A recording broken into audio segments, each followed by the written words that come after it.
বায়ু খুব গুরুত্বপূর্ণ। যে বায়ু ছাড়া জীব বেঁচে থাকতে পারে না। উদ্ভিদ বায়ুর কার্বন ডাই অক্সাইডের সাহায্যে খাদ্য তৈরি করে।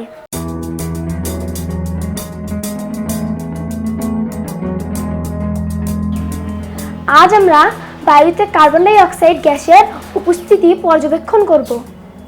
পরীক্ষণটি করতে আমাদের লাগবে পরিষ্কার চুনের পানি।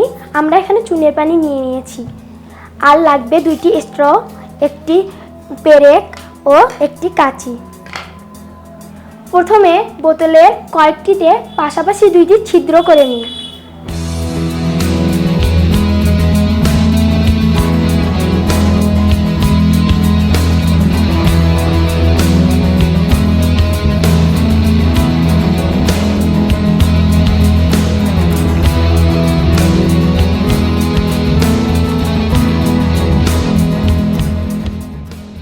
এখন কয়েকটি বোতলের মুখে লাগিয়ে নিই।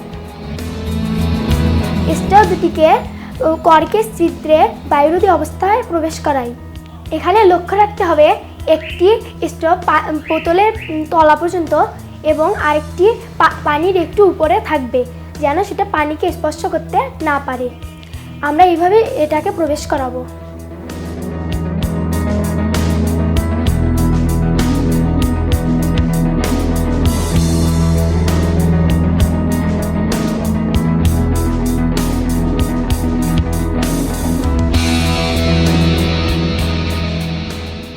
এবার আমরা পানির উপরে স্ট্রটিকে একটু কেটে নিই। বোতলের গলার কাছাকাছি প্রবেশ করা স্ট্রতে মুখ লাগিয়ে বোতলের বাতাস টেনে বের করি। অপর স্ট্র দিয়ে বাহিরের বাতাস চুনের পানিতে মিশ্রিত হচ্ছে।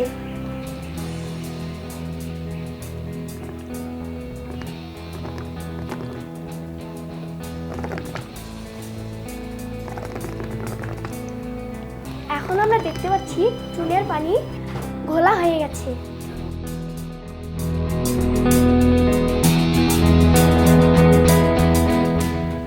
আচ্ছা বলো তো, পরিষ্কার চুনের পানি কেন ঘোলা হলো?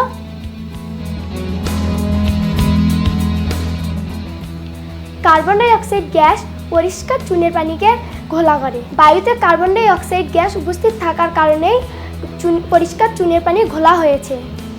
তাহলে বন্ধুরা, আমরা বলতে পারি বায়ুতে কার্বন ডাই অক্সাইড গ্যাস উপস্থিত আছে। তোমরা কি এরকম মজার মজার এক্সপেরিমেন্টগুলো করতে চাও? তাহলে ভিজিট করো connect.edu.bd।